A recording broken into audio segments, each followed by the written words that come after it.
Vous êtes un entrepreneur de la relève? Faites comme des centaines d'autres jeunes producteurs chaque année. Demandez-nous de vous accompagner dans votre réussite grâce à nos programmes d'assurance et protection du revenu et de financement. La Financière agricole du Québec est fière de soutenir et de protéger la croissance des entreprises de la relève. La Fédération régionale de l'Union des producteurs agricoles de la capitale nationale Côte-Nord est heureuse de s'associer à cette émission, car nous sommes tous ensemble pour nourrir et faire grandir le Québec.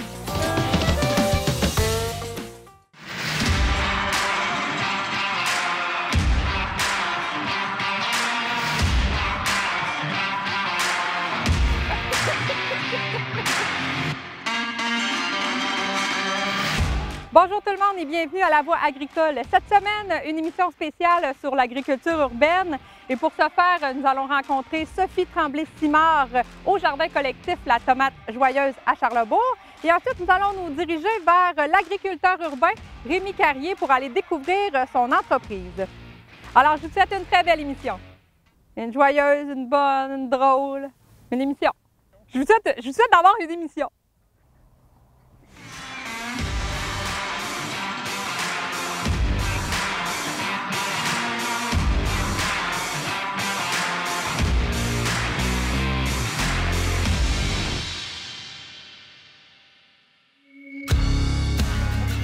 Est arrivée.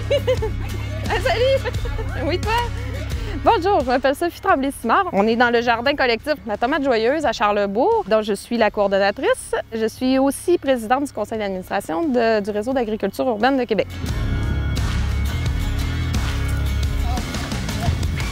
Bien, le nom le dit, c'est un jardin collectif où des citoyens, des familles, des gens issus de tous les milieux, de tous les genres viennent se rassembler à toutes les semaines pour jardiner ensemble. C'est eux qui préparent le jardin? C'est eux qui préparent le jardin. Ils font tout le travail au jardin, en fait. Il y a les employés de l'organisme qui vont encadrer le travail au jardin, donc ils vont préparer durant l'hiver, toute la saison va être préparée, les commandes pour les semences, les plants, tout ça, ça va être fait par les employés. Et puis les jardiniers, les membres, les jardiniers et jardinières vont à chaque semaine faire tout ce qui est l'entretien du jardin.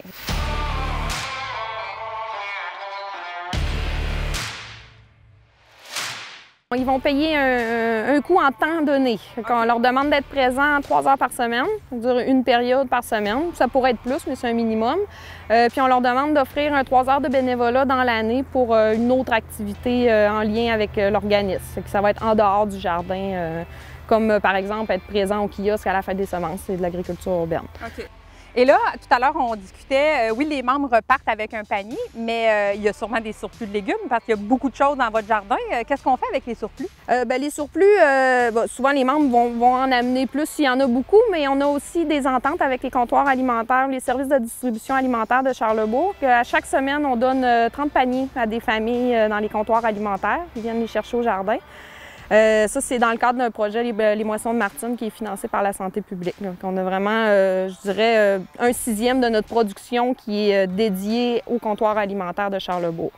Puis le reste, ça peut aller chez nos partenaires, Maison de la famille, différents groupes. Là, souvent, on va viser là où il y a des familles, des enfants, le plus possible. Donc, il n'y a pas de perte? Il n'y a pas de perte. OK. Comment on peut se comparer un peu à l'agriculture traditionnelle qu'on connaît, que nous, on a l'habitude de faire connaître dans notre émission? Vous êtes vraiment de l'agriculture urbaine. Pouvez-vous juste nous démystifier un peu là, les particularités? C'est sûr qu'ici, ça paraît pas beaucoup parce qu'on est dans un champ agricole, mais effectivement, on est au cœur de la ville. Il y a un quartier résidentiel juste en arrière, il y en a un autre, il y en a dans tous les côtés. On est envahi par la ville, si on veut. Souvent, l'agriculture urbaine, qu'on va voir par exemple à notre autre jardin qui est au parc Henri Cazot, c'est que c'est des jardins, ça va être de modèles extrêmement variés, soit en pleine terre, en contenant, verticaux, hydroponiques, on peut avoir de toutes sortes, mais qui vont s'implanter dans des milieux urbains. Si on voit l'agriculture conventionnelle, on va avoir des zones agricoles où il y a des agriculteurs qui jardinent souvent des grandes surfaces. Le conventionnel fait appel aussi, dans l'imaginaire, c'est plus grande surface mécanisée avec des produits chimiques. En agriculture urbaine, c'est très rare qu'on ait de l'utilisation de produits, déjà, ou de produits chimiques. On sait sûr qu'il y a des interventions à faire, fait qu'on va être en mode biologique. En grande partie parce qu'on est situé dans des milieux de vie et qu'on ne veut pas amener des produits chimiques dans ces milieux-là. On est en petite surface, donc on n'aura pas de mécanisation ou de petite, on va avoir l'utilisation d'une tondeuse, d'un coupe-bordure ou d'un rotoculteur, mais on va rester quand même en petite machinerie. Puis c'est vraiment ça la spécificité, c'est que c'est des jardins qui viennent s'implanter dans des milieux déjà bâtis. On vient adapter le jardin au milieu dans lequel on l'implante.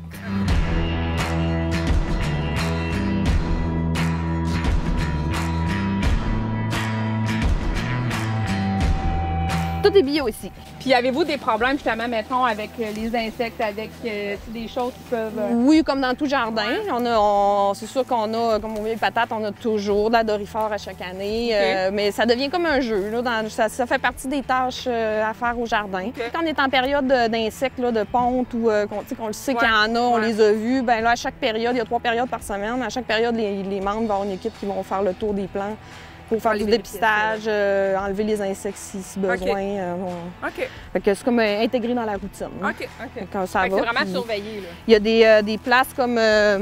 on voit là-bas, il y a une toile blanche. Ben, ça, c'est pour protéger des insectes. Celle-là, on le sait qu'on perdra le contrôle. On met une toile tout de suite. Ici, là aussi? Oui, aussi. Ça, c'est des poireaux, je pense, qui sont là. On le sait qu'on n'arrive pas à contenir. L'insecte est difficile à trouver, difficile à gérer. Qu'on met une toile tout de suite, ça empêche c'est déjà moins pris. La ponte, elle ne peut pas être faite. Fait qu'on est correct.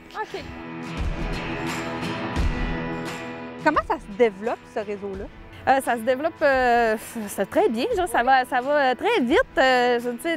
À Québec, l'agriculture urbaine est apparue, je dirais il y a 10-15 ans. Là, oui, il y avait les jardins collectifs, les jardins communautaires.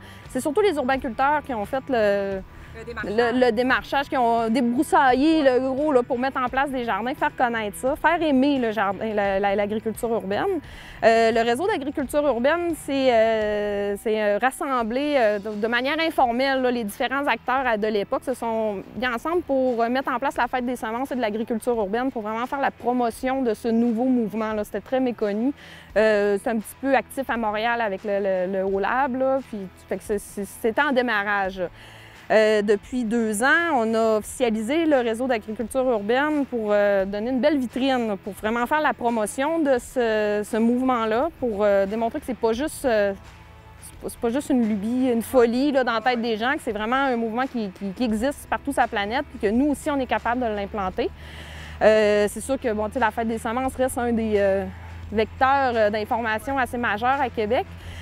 Sinon, ça a été beaucoup dans le développement du mouvement, c'est fait beaucoup dans la mise en relation des différents acteurs. C'est là, comme ici, Tomate Joyeuse, Jardin collectif, on travaille chacun dans notre coin, mais il y a une quinzaine de jardins collectifs à Québec. On travaille ensemble. Il y a des gens qui vont faire de l'agriculture urbaine pour de la vente, il y en a qui le font pour le loisir, il y en a qui le font pour l'éducation, il y en a qui le font pour le verdissement. Toutes ces choses-là, toutes les fonctions sont possibles. Mais en mettant en relation chacun de ces acteurs-là, on crée un mouvement qui a de plus grande ampleur, qui a un pouvoir politique un petit peu plus grand, puis qui démontre la valeur de l'agriculture urbaine au-delà des fonctions. C'est cette grande valeur qui nous habite. Là, on mange, on n'a pas le choix, ça fait partie de nos vies, la nourriture. Surtout au fil des années, moi, ça fait 3 ans que je travaille pour la Tomate Joyeuse, puis on a vraiment développé des belles relations avec les acteurs municipaux. Acteurs provinciaux aussi, ce qui fait qu'on arrive vraiment à développer des projets ensemble, puis aller chercher, c'est quand même des acteurs importants pour nous, des appuis importants, qu'on arrive à travailler de plus en plus avec eux. Puis il y a une bonne écoute. Quand il y a des besoins, de plus en plus, les gens comme moi, les professionnels du milieu, on est appelés à répondre à des questions, à donner un coup de main, à donner notre vision, à aider à développer les choses sur le territoire. Je pense que c'est très positif comment ça se développe, la relation qui existe. Un des principaux avantages, c'est la proximité. Le jardin, il est là, il est à côté de nous, on n'a pas des kilomètres à faire. Fait que si on parle d'alimentation locale, on a une proximité exemplaire au niveau de l'aliment. L'aliment qui pousse ici, j'ai pas fait des kilomètres pour le récupérer, pour le manger. Il y a tout le savoir qui est transmis au travers de ces jardins-là. Que ce soit jardin collectif, communautaire, les projets, les gens, ça attire le regard, ça attire les gens, ils veulent en savoir plus. Ça fait que c'est des modèles qui se promouvoient d'eux-mêmes, qui vont s'auto-alimenter, si on veut. L'éducation populaire, je trouve que c'est un des points vraiment marquants. Les enfants ont accès à des espaces. C'est fascinant de voir quand on va dans les classes, justement, puis qu'on parle aux enfants, puis qu'ils ne savent pas que les légumes poussent dans la terre.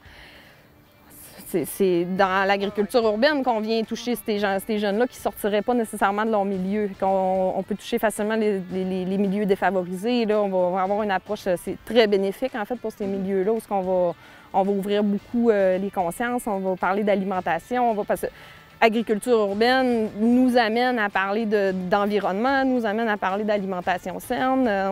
Tous les autres sujets connexes sont mis de l'avant. De la biodiversité. En tant que on n'en a presque plus dans nos villes, c'est un élément qui est super important. Puis ça permet aux pollinisateurs de bien se renouveler aussi, parce qu'on a les abeilles, on en entend parler, là, mais tous les autres pollinisateurs ont besoin de milieux verts aussi. Ça vient travailler au niveau pour créer des îlots de fraîcheur. On parle souvent de contrer les îlots de chaleur, mais on crée des îlots de fraîcheur avec des espaces verts, avec des jardins. J'en oublie sûrement, là, il y a tellement... Ah, il n'est pas ouvert. Non, il n'y a pas de boyau, il n'est pas ouvert. Comme on faisait quand on était jeune. C'est ça. On faisait ça quand on était jeune. Ouais, je vais la manger. Attends, laisse-moi le temps. Laisse-moi le temps de la nettoyer. Comme pas. Comme durant l'hiver, vous préparez un peu la saison d'été qui s'en vient avec qu'est-ce qu'on va planter, où qu'on va planter, parce que j'imagine qu'il doit y avoir des rotations de culture aussi. Oui, il y a des rotations au niveau du plan. Puis, c'est sûr qu'on finit l'automne avec la plantation de l'ail. C'est la dernière activité qu'on fait. On ferme les jardins avec... Ici, on a nos bâches, je sais que ça va super bien. C'est ça, dès que c'est terminé, dans le fond, on tombe dans le bilan. Parce que, bon, l'organisme doit faire ses bilans, reddition de comptes, rapport d'activité, finances, tous ces aspects plus administratifs-là. Fait que je dirais que la fin là, de l'automne sert à vraiment compléter ça. Puis, janvier, habituellement, on commence à préparer les plans de jardin pour la saison qui commence fin avril. Donc, quand même, ça puis avec la serre, on va commencer plus tôt. C'est ça.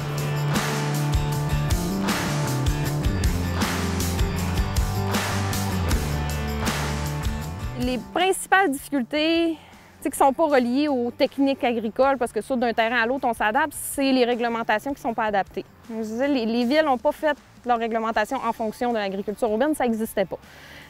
C'est là les plus grands freins. Il faut travailler à changer ces règlements-là pour pouvoir mettre en place des projets de plus longue durée. Déjà, on l'a vu cet hiver avec les potagers en façade qui ont été autorisés. Ça a été un grand changement. Il n'y avait pas à faire un règlement pour des potagers en façade à l'époque, c'était pas dans les mœurs. Maintenant, il y a eu une réflexion qui a été faite, puis ce changement-là a été apporté. On voit qu'il y a une évolution quand même. Comment on perçoit l'agriculture urbaine dans l'avenir, à court, moyen, long terme? Bien, c'est une mode qui ne s'essoufflera pas, je pense. Les gens ont pris conscience que c'est important de se nourrir, puis que notre planète a besoin de modèles comme ça. Les villes enviables sur la planète, c'est celles qui ont verdi, c'est elles qui ont développé ces modèles-là. Moi, je pense que même à court, moyen terme, on va voir justement des changements de règlement, l'implantation de nouveaux jardins, le développement de fermes urbaines, toutes sortes de choses comme ça. À long terme, je pense que ça va être un incontournable. Parce que les villes vont devoir se construire en pensant à leur alimentation. On n'aura pas le choix. De plus en plus, on tend vers ça. Puis, nous, à Québec, ce qu'on arrive à faire, c'est tranquillement professionnaliser notre milieu. Les gens comme moi qui travaillent en agriculture urbaine, c'est plus des emplois marginaux ou de moins en moins des emplois marginaux. On va se retrouver à travailler à l'année, à soutenir des projets à l'année, donc été comme hiver, à développer l'agriculture en hiver aussi, pas nécessairement en serre, parce qu'il y a des techniques d'agriculture hivernale. Fait qu'on en vient à être capable de développer ça parce qu'on nous donne les moyens de le faire. Puis les moyens, on les a parce que c'est reconnu, parce que les instances municipales, gouvernementales, provinciales, là, surtout, fédérales un peu, commencent aussi, mais voient vraiment l'avenir dans ces modèles-là. On reçoit beaucoup d'appui pour développer ce milieu-là. Bien, Sophie, un gros merci et bon succès avec tous les projets que vous mettez en branle. Merci.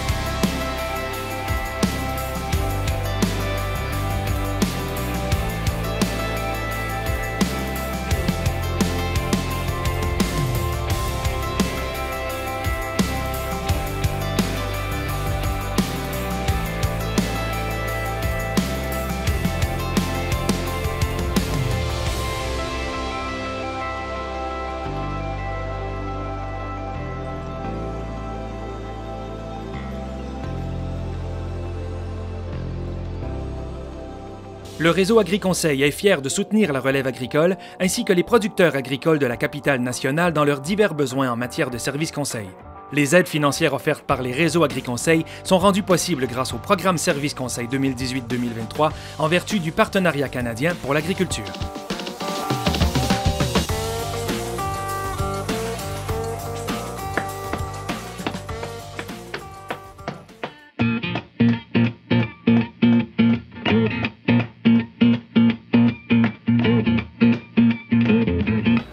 Bonjour, je m'appelle Rémi Carrier.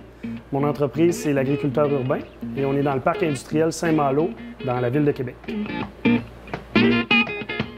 Alors Rémi, on est ici dans ton local de l'agriculteur urbain. Moi, je voudrais savoir un petit historique de ton entreprise. Là, si tu peux me résumer ça, d'où ça partit, ça, l'agriculteur urbain? Bien, en fait, ça commence à l'ITA de la Pocatière. OK. Je me suis ramassé dans cette école-là en voulant faire de l'horticulture sans trop savoir ce que j'allais faire de ma vie. Et j'ai découvert une passion pour l'agriculture. Depuis ce jour-là, je veux avoir un projet agricole.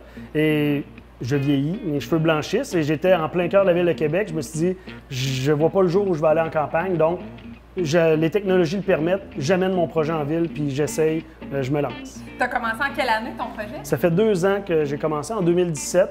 Je me suis inscrit comme entreprise et j'ai été à l'aube de mes 40 ans, donc c'était vraiment un moment charnière pour avoir accès à certaines subventions et aides du milieu agricole. Celui-là, c'est du basilic thaï. Il goûte l'anis. La réglisse? La réglisse. Tu goûtes? Ou le ricard, oui. Moi, j'aime bien dire ça goûte le ricard, oui. Même moi, quand je suis arrivé ici, il y a déjà quelqu'un qui avait fait une demande pour que le zonage permette des serres sur les toits. Oui. Donc, j'imagine que ça m'a aidé en disant, regardez, il y a des gens qui ont déjà fait un travail. Je pense que ce qui est important là-dedans, c'est peut-être que les différentes instances se parlent davantage, que le MAPAC, la Ville de Québec, les organismes, tout le monde se parle pour dire où on veut amener notre ville dans le futur et pas juste dire, bien, on veut favoriser l'agriculture urbaine sans autre ligne ou donner une certaine liberté, faire confiance. Qu'est-ce que tu trouves difficile présentement dans ce métier-là, après 2 ans d'ouvrage intense? Là? Bien, la mise en marché, c'est effectivement un point important. Je pensais que ça allait être plus facile que ça en me disant j'ai un produit novateur, j'ai quelque chose de nouveau, je permets aux gens d'avoir des plants vivants qu'ils peuvent conserver à la maison juste en mettant dans un verre d'eau. Donc, puis les gens, tout le monde est intéressé par le produit. Je pensais que ça allait être beaucoup plus facile, mais comme dans n'importe quoi, ça prend de la publicité, il faut se faire connaître, il faut se faire voir, puis il faut mettre du temps. Et une des choses qu'on n'a pas, c'est du temps. Moi, j'ai choisi l'agriculture urbaine parce que je voulais favoriser aussi la conciliation travail-famille. J'ai une jeune famille, puis je voulais passer du temps avec. Donc, l'avantage d'ici, c'est que je peux aller les mener à la garderie le matin, venir travailler, je peux venir le soir, la fin de semaine. Il fait beau, il pleut, j'ai plus de contraintes de météo. Donc ça permet une belle conciliation travail-famille. Mais la problématique, c'est de s'occuper de tout. Si je peux dire qu'est-ce qui a été le plus dur au début aussi, c'est de porter tous les chapeaux. C'est qu'on commence en se disant « Hey, j'ai un projet, on a une vision de ce qu'on veut faire, c'est ça. » Mais finalement, la vision, bien là, il faut s'occuper de la comptabilité, il faut s'occuper de la réglementation, il faut les taxes, il faut les ci, il faut les ça. Là, il y a beaucoup de choses qui se rajoutent qu'on ne connaît pas. Il y a des outils pour nous aider, mais on ne les connaît pas. Donc, souvent, on prend des chemins très longs et compliqués avant de se rendre compte qu'il y aurait eu peut-être un autre moyen plus simple ou, c'est ça, souvent le chemin qu'on prend n'est pas le plus rapide et le plus facile. Puis ça demande beaucoup d'énergie, puis à la fin, c'est épuisant. Fait que ça, c'est la zone de production. Est-ce que toi, tu as trouvé la bonne recette pour ça? J'ai trouvé une recette. Je prétends pas que c'est la bonne, mais là, après 2 ans, j'ai fait le tour, si on veut, du jardin. Des tâches à effectuer. Je sais ce que j'aime pas, ce qui me prend du temps, ce qui peut être fait ailleurs. Puis j'ai trouvé des partenaires qui peuvent m'aider à réaliser ça. Et ça, c'est quelque chose de pas facile non plus. C'est-tu une affaire de douche? Donc, tranquillement, je me bâtis une équipe avec des gens de l'externe qui, eux, aiment mon projet, parce que ça, c'est important aussi, en tout cas selon moi, des gens qui regardent ton projet et disent « Wow, je trouve ça intéressant ». Fait qu'ils s'intéressent à ton projet, à toi, puis vice-versa. Puis là, bien, ça fait des très bons partenaires. Ah, demain? Ah, on voit que c'était sale. J'aime ça faire du ménage ici. Pour montrer à la TV que je fais du ménage. En fait, tous les concours que j'ai vus passer, quand j'ai lu les règlements, je me suis dit « Je suis pas éligible, je pourrais pas gagner, j'ai aucune chance, ça sert à rien ». Mais j'ai décidé de le faire parce qu'une des choses que je me suis dit en partant en entreprise, c'est tu vas dire oui à toutes les opportunités qui vont être présentées. Et là, je mets un bémol sur opportunité, ne veut pas dire se lancer dans tous les projets, mais une opportunité intéressante qui va m'amener quelque chose. Donc, les concours, ça permet de vulgariser son projet, ça permet de faire le ménage dedans, de le vulgariser. Donc, c'est vraiment bon pour ce côté-là. Puis au final, bien, quand on gagne, c'est pas tout le monde qui gagne, puis le but, c'est pas nécessairement de gagner, mais je devrais dire ça autrement. Le but, c'est de gagner, mais c'est pas parce qu'on gagne pas que notre projet est pas bon. C'est pas parce qu'on gagne que notre projet est meilleur que les autres. Ça dépend de beaucoup de choses circonstancielles, la présentation, le timing, beaucoup. Mais de gagner, c'est la petite tape dans le dos qui dit « Hey, ça a de l'allure, ton affaire, puis ça intéresse les gens. Continue, amène ça plus loin. » Ça, c'est l'hybride. Puis, il donne des piments comme ça.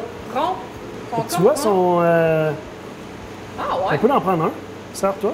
On va y Il goûter. est fort? Non. Ah, lui, il est pas fort. Ben, il n'est pas supposé. Alors, bon appétit. Chin chin. Oui, il est fort. C'est un piment fort, finalement. L'autre, c'est un piment fort. Comment ça, c'est un piment fort? Ils m'ont dit qu'il était pas fort. Hey, tu sais. Non, mais... On va aller chercher un verre d'eau, je pense. Est-ce que c'est complexe d'installer un local pour ce genre de production-là? C'est quand même complexe parce que quand on fait quelque chose, la première fois, c'est jamais la meilleure façon. Donc, ce que vous avez vu, c'est la version 10 des premières tours. Donc, puis encore là, ils sont en amélioration actuellement. J'ai d'autres aspects que je veux améliorer. Fait qu'on fait quelque chose, on se rend compte que ça ne marche pas aussi bien qu'on voudrait, on modifie les paramètres et tout ça. Fait que c'est quand même compliqué, mais c'est économique, ça demande du temps. Et moi, vu que j'avais la chance d'avoir des gens qui voulaient m'aider bénévolement, bien, j'ai misé sur de dire on travaille comme ça. Et l'avantage, c'est que je maîtrise tous les paramètres de ma production. Donc, si j'ai quelque chose que je veux modifier, je sais comment le modifier parce que c'est moi qui ai monté mon système. Si j'avais acheté le système de quelqu'un d'autre, je ne pourrais pas le modifier comme je veux.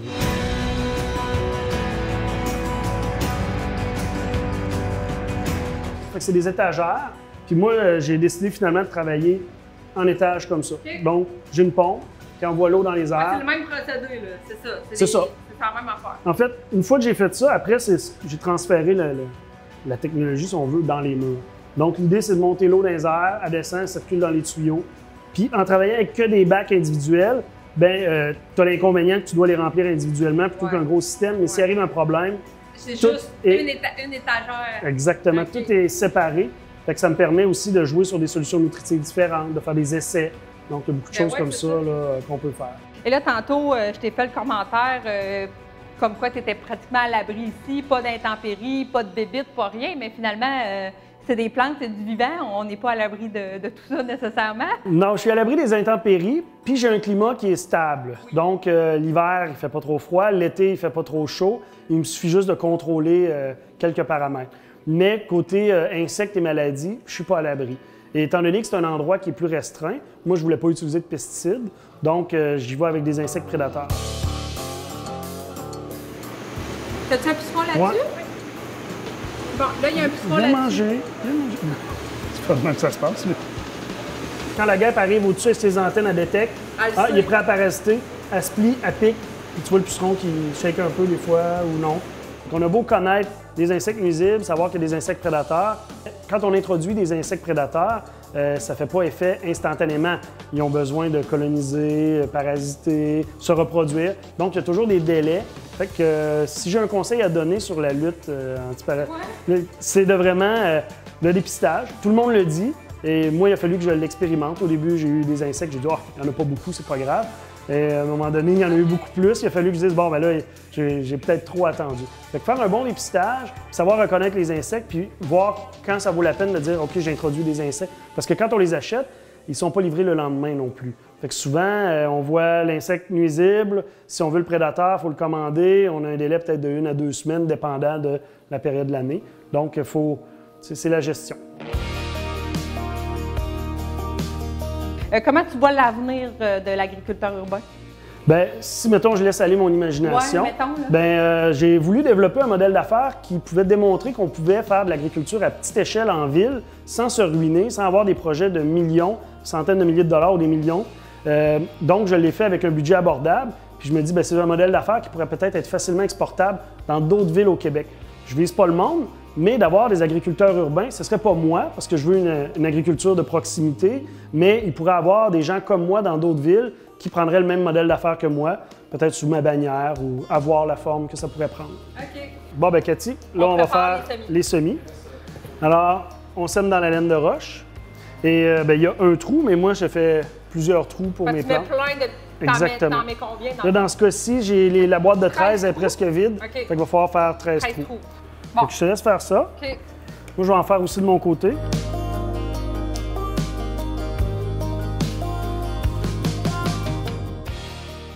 va me coûter cher de l'heure.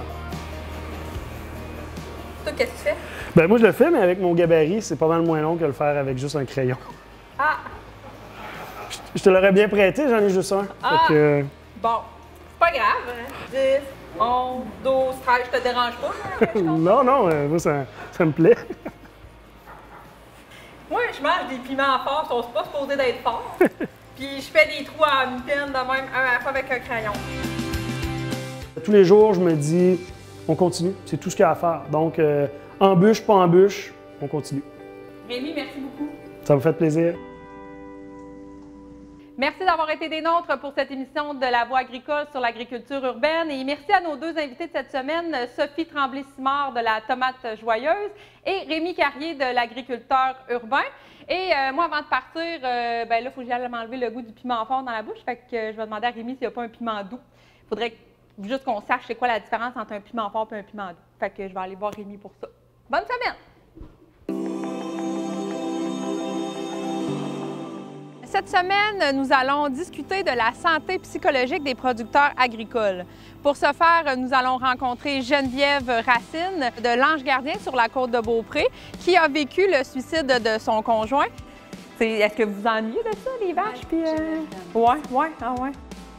Et également, nous allons rencontrer Nancy Langevin, qui est une travailleuse de rang du côté de Chaudière-Appalaches.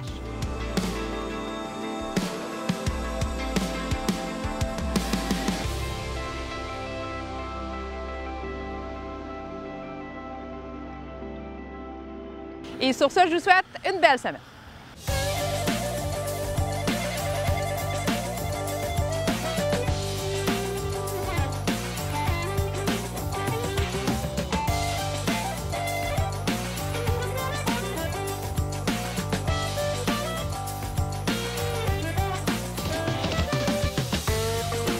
Cette production télévisuelle est rendue possible grâce à un financement obtenu de l'entente sectorielle sur le développement des activités agricoles et agroalimentaires de la capitale nationale et de la ville de Lévis 2017-2019, qui regroupe 12 partenaires provenant du milieu gouvernemental, municipal et agricole.